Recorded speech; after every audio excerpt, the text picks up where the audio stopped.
Fidèles téléspectateurs de la DRTV, bonsoir. Aujourd'hui, comme à l'accoutumée, nous recevons un invité de marque. Il s'agit de son Excellence, Monseigneur Ernest Kombo, évêque d'Owando et président de la Conférence épiscopale du Congo. Monseigneur Ernest Kombo a eu l'honneur de présider la Conférence nationale souveraine et le Conseil supérieur de la République. Bonsoir à la DRTV, bonsoir aux animateurs de la DRTV et bonsoir aux animateurs, plutôt aux téléspectateurs de la DRTV. Monseigneur, la tradition de notre émission L'Homme et son temps veut que nos invités se présentent. Auriez-vous l'amabilité de vous présenter en vous basant sur votre arbre généalogique?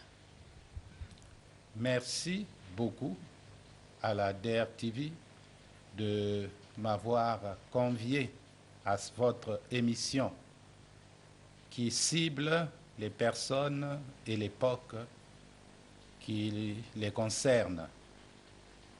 En ce qui me concerne, mon arbre généalogique, je pourrais me contenter de mes deux parents qui sont tous deux Congo. De papa, je dois dire qu'il descend d'une famille de responsables de sa tribu, de la tribu Kingila, comme ça se dit en Kikongo. Ma maman descend de par son papa de la famille royale Congo. Donc, d'une certaine manière, de par ma mère, j'ai un peu de sang royal de cette royauté Congo. Je suis né à Pointe-Noire, en pleine guerre, la Seconde Guerre mondiale, en 1941, d'un papa donc qui exerçait le métier de mécanicien tourneur au CFCO, qui venait donc d'être construit par le gouverneur Antonetti. Et c'est à Pointe-Noire que je suis né, mais je n'ai pas grandi à Pointe-Noire. Je suis vite allé, à l'âge de 4-5 ans, je suis allé au village qu'on appelait Kimpanzu ou Mayala, entre Boko et Mangembo, Congo belge, et Mindouli chez nous, donc Mbanzampoudi, qui est aujourd'hui Lumo. C'est là que j'ai grandi et que j'ai commencé l'école primaire. Donc entre les mains de mes parents, en allant à l'école, dès l'école primaire, on allait passer une semaine à l'école, puis on revenait les week-ends pour chercher la nourriture. Me voilà un peu, je suis citadin de par la naissance, mais en réalité j'ai grandi en pleine campagne, en pleine brousse. Donc je suis un faux citadin et un faux campagnard, pour ainsi dire. Monseigneur, vous êtes de ceux qui ont connu l'époque coloniale. Certains de vos prédécesseurs sur ce plateau l'ont qualifiée de triste et douloureuse. Votre avis sur la question? De l'époque coloniale, je ne peux pas dire qu'elle était pénible ou dure, puisque j'ai bénéficié de la couverture parentale de par un papa qui avait un travail, un salaire, d'une maman maraîchère. J'ai donc bénéficié de la couverture et des aînés, 4, et des parents qui étaient socialement à l'aise. Donc, la pénibilité de cette période, je ne suis mal placé pour l'apprécier. Au contraire, de ce que j'ai entendu et de ce que j'ai reçu comme éducation, c'est les hommes de valeur et qui nous communiquaient les valeurs qui faisaient leur vie, à savoir de ne pas voler et de travailler pour mériter le repas du soir. À quelque âge qu'on se trouve, il fallait dans la journée montrer son allégeance envers les aînés, son obéissance envers les parents et finalement, le soir, mériter son repas. Donc il y avait déjà, dès la coloniale, ce sens du respect des aînés, des parents et du travail. Donc je suis mal placé pour apprécier la pénibilité de cette période et sa dureté. Étant originaire du Poul, Votre Excellence a certainement entendu parler du rite machuaniste ou des corbeaux. Qu'en est-il exactement? Il ne faut pas oublier que né à Pointe-Noire, on est plutôt dans le Kouilou. Donc psychologiquement façonné citadinement. Et au Poul, j'ai bien sûr les origines de mes parents, puis l'expression d'un enfant de Kouilou qui s'épanouit, s'éveille à la vie dans le Poul. Donc, on peut parler d'un métissage déjà culturel. Mais des corbeaux et des machuanistes, on en a entendu parler comme des essais de valeurs et culturelles et religieuses dans ce sens-là. Mais je suis né dans une famille chrétienne et de parents, et de papa et de maman. Donc j'en ai entendu parler, oui, comme effort ou systématisation de certaines valeurs. Mais je ne peux pas dire que j'ai été éduqué, formé à la lumière de ces tentatives machuanistes ou corbeaux. Monseigneur, quel témoignage vos parents faisaient-ils de vous étant enfant? Je dois dire que ce témoignage, c'est plutôt les aînés qui avaient ce témoignage de ma personne, étant donné que je suis le cinquième d'une famille Congo. Dans la mentalité Congo, c'est presque une malchance, une malédiction presque, d'avoir 5 enfants sans fille. Donc, étant né dans ce contexte de cinquième garçon, dans une famille sans femme, sans fille, donc j'étais considéré comme un peu de trop. Un peu, donc, je pouvais dire mal reçu, parce que cinquième garçon, ça faisait trop. On attendait une fille, c'est un garçon qui est venu, bon, on le tolère, mais on le tolère. Il paraît que je leur ai fait voir que cette tolérance, il les paierait cher, parce qu'après moi viendrait une fille qui me serait réservée. Et que quand la fille est née, c'est-à-dire la sixième, dans de maman, il paraît que j'étais très jaloux de cette fille et que je n'autorisais pas les autres frères de la prendre, de la toucher. Moi-même, je n'étais pas capable de la porter. Donc, la caractéristique était que j'étais capricieux, un peu jaloux, trop jaloux même, de cette fille que j'appelais ma femme et que les autres ne devaient pas toucher. C'est cela peut-être qui caractérise, mais de la part des aînés plutôt que de la part des parents. Monseigneur Ernest Okombo, bonjour et merci de l'honneur que vous me faites en acceptant de répondre à ces quelques questions que je m'en vais vous poser. De prime abord, je m'intéresserai d'abord à votre cursus scolaire jusqu'à l'obtention de votre dernier diplôme, mais aussi à votre parcours d'homme religieux jusqu'à devenir monseigneur. Que peut-on retenir de ces deux aspects de choses? Le cursus scolaire, je peux dire que j'appartiens à la génération qui n'attachait pas tellement d'importance au diplôme, pour la bonne raison que j'ai failli manquer la scolarité. Comme j'ai dit tout à l'heure, nous avons commencé l'école à l'âge où on était capable de prendre sa nourriture pour l'internat pendant une semaine et on revenait en week-end chercher la nourriture. Donc, tant que vous n'aviez pas la capacité de porter votre nourriture d'une semaine à l'internat, vous n'alliez pas à l'école.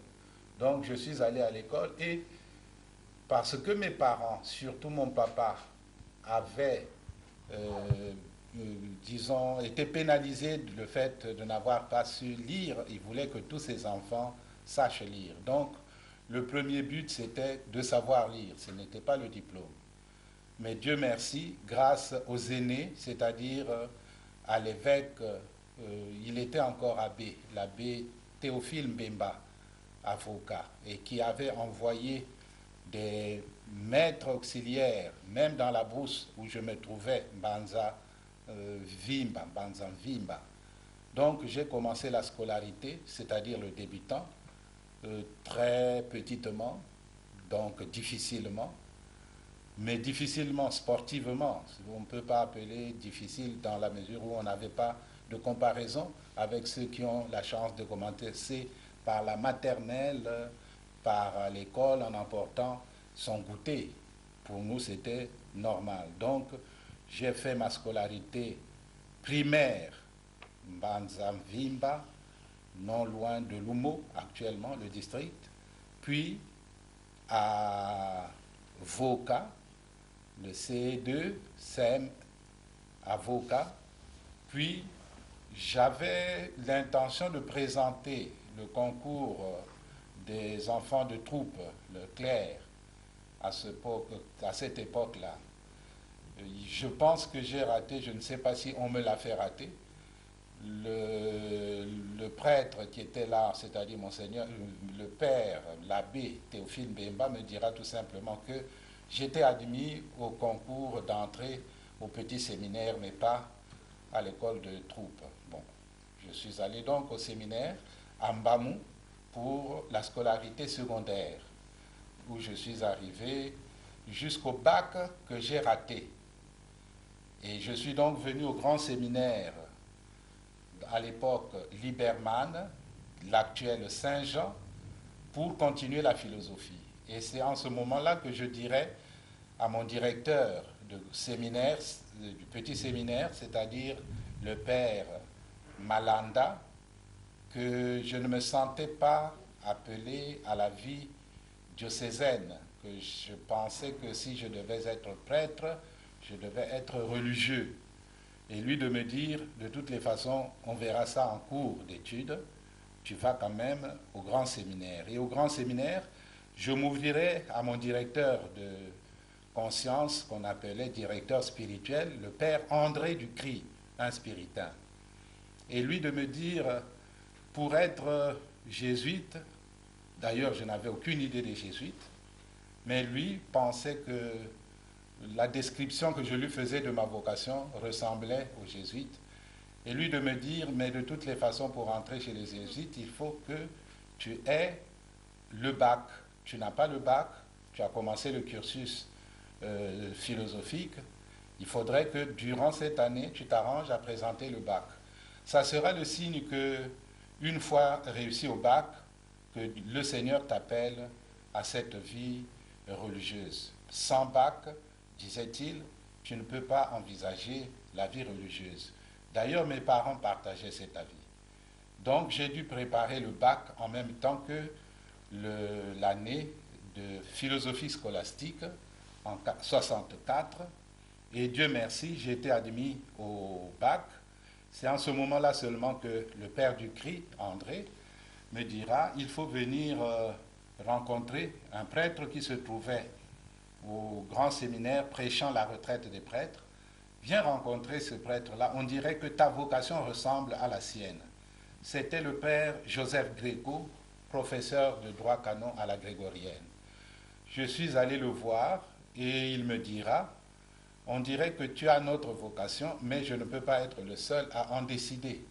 Il faut que tu ailles au Cameroun rencontrer un autre jésuite qui va aussi lui faire son rapport et c'est la synthèse qui déterminera si oui ou non tu es jésuitable, permettez le terme. Alors, je suis allé à Douala, j'ai fait ce qu'on appelle couramment la retraite d'élection. Celui qui me l'avait fait faire, c'est de Père Cuson, qui était au grand séminaire. Le supérieur, c'était Durand-Viel. Donc, les trois jésuites rencontrés devaient faire leur synthèse. Et le père Laurent Philippe, qui était alors provincial, sur ces synthèses, devait décider si oui ou non j'étais acceptable chez les jésuites. En 65, donc, j'étais à Brazzaville, par le père Durand-Viel à Douala. On m'écrira pour dire que oui, vous êtes accepté pour aller au noviciat, mais comme en ce moment-là, on chassait les Congolais du Congo-Zaïre, c'est-à-dire Tchombe, en ce moment, était en train de chasser les natifs de Brazzaville. Donc, on m'a orienté pour faire mon noviciat en France, c'est-à-dire à Aix-en-Provence, la Baume Sainte-Marie. Le noviciat s'appelait la Baume Sainte-Marie, qui est devenu un centre culturel en ce moment. Voilà donc un peu mon cursus scolaire. Ma sœur dit que c'est Dieu qui m'a poussé dans les études parce qu'il ne sait pas comment j'ai appris à lire, puisque je passais un peu. J'ai fait le CEM, de CE2 au CEM2. J'ai donc sauté le CEM1. Ayant réussi le concours, pour ma sœur, c'était l'œuvre de Dieu. Ce n'était pas moi qui faisais cela. Bon, ça c'est son problème. Voilà un peu où j'en suis du point de vue orientation, cursus scolaire et un peu le début de ma vocation. Quelles sont les différentes étapes que vous avez traversées pour devenir monseigneur que vous êtes actuellement? Pour devenir monseigneur, c'est-à-dire évêque, on peut dire que dans la vie d'un jésuite normal, devenir monseigneur est un accident, plus ou moins heureux. Parce que de par l'histoire et même le charisme, les jésuites étaient exclus de l'épiscopat. Pour des raisons du siècle, dira-t-on, mais on a gardé cela. On a gardé le fait qu'un jésuite qui devient évêque est presque personne morte. C'est-à-dire, dans la compagnie de Jésus, il perd son droit d'élection et le droit d'élire. L'amitié, depuis Vatican II, l'amitié, la fraternité, le maintien dans le giron de la compagnie de Jésus. Mais devenir évêque, c'est presque une disqualification. Bon, comment je suis devenu jésuite? C'est pour dire que, plutôt, comment je suis devenu évêque? Au début, un jésuite ne pense pas à devenir évêque. Je pensais devenir jésuite et travaillant dans des organismes internationaux ou professeur ou de lycée ou d'université. C'était ça ma vocation. Dans ce sens, donc, j'ai étudié et l'économie et la gestion pour pouvoir être à même de travailler, comme on dit dans le jargon des religieux, pour travailler dans le siècle. Et c'est dans ce sens que, Dieu merci, la fonction publique congolaise m'a accordé une bourse dont j'ai bénéficié pendant 2-3 ans. Et disait l'octroi de la bourse, vous servirez l'État congolais et ce concurremment à vos activités religieuses. Et c'est cela que j'ai fait quand en 75-16 je suis venu. J'étais fonctionnaire de la fonction publique dans ce qu'on appelait dans le temps, c'était au plan, un service qui se chargeait de l'animation des entreprises dans la gestion des ressources humaines. Je ne me rappelle plus de quoi il s'agissait en ce moment-là, c'était la... Vous pouvez me rappeler un peu? Le bureau se trouvait non loin du PAM, l'actuel PAM, bureau du PAM, le Sénagès, voilà. Je me suis trouvé donc au Sénagès pour pouvoir travailler comme fonctionnaire dans la gestion des ressources humaines. Et ce, en même temps que j'étais vicaire économe, c'est-à-dire vicaire, mais sans curé présent, à Sainte-Anne. C'est, j'allais dire, en ce moment-là que j'ai trouvé que travailler comme vicaire, sans curé, et comme fonctionnaire, c'était pénible. Donc, il fallait que je demande la mise en disponibilité, au moins pour 1-2 ans, le temps que l'évêque, Monseigneur Batantou, nomme un curé réel ou renfloue l'équipe pastorale de Sainte-Anne. Malheureusement ou heureusement, c'est en ce moment que, étant en mise en disponibilité comme fonctionnaire, le Vatican s'en est servi pour me nommer évêque. C'est donc en 83, j'ai été ordonné en 84, mais nommé en 83, décembre 83, et ordonné le 6 janvier 84 à Rome. Voilà un peu. Je ne peux pas dire pourquoi, comment, dans la mesure où mes perspectives professionnelles, si j'appelle ainsi la carrière d'un prêtre jésuite, ne concernaient pas l'épiscopat. Et je peux donc dire que, comme la plupart des jésuites, je suis devenu évêque par accident. Excellence, votre vie scolaire, tout comme celle de jésuite, est sûrement remplie des souvenirs. Il y en a des bons, il y en a aussi des mauvais. Peut-on savoir quelque chose là-dessus? Je commencerai par les mauvais souvenirs. Les mauvais souvenirs, c'est que nous sommes rentrés en 7e à Bamou, au séminaire, à 36. Nous sommes arrivés en terminale de notre promotion presque seuls. Alors ça fait un peu des traumatismes tout au long du circuit, de perdre des amis. On dirait que dès qu'on connaissait un ami, on travaillait bien, et puis où il sortait du séminaire, ou quelque chose se passait, on était séparés. Alors ça, c'est les mauvais souvenirs. Quand il s'agissait ou s'est agi de l'école ou de la formation jésuite, le grand traumatisme, c'est, à part la première année de noviciat, d'être le seul nègre dans des promotions d'Européens. C'est un peu déroutant dans la mesure où on n'a pas d'aînés comme repère, on n'a pas d'amis pour vérifier ses propres sentirs, seul nègre dans des communautés d'Européens, souvent de bonne souche, c'est aussi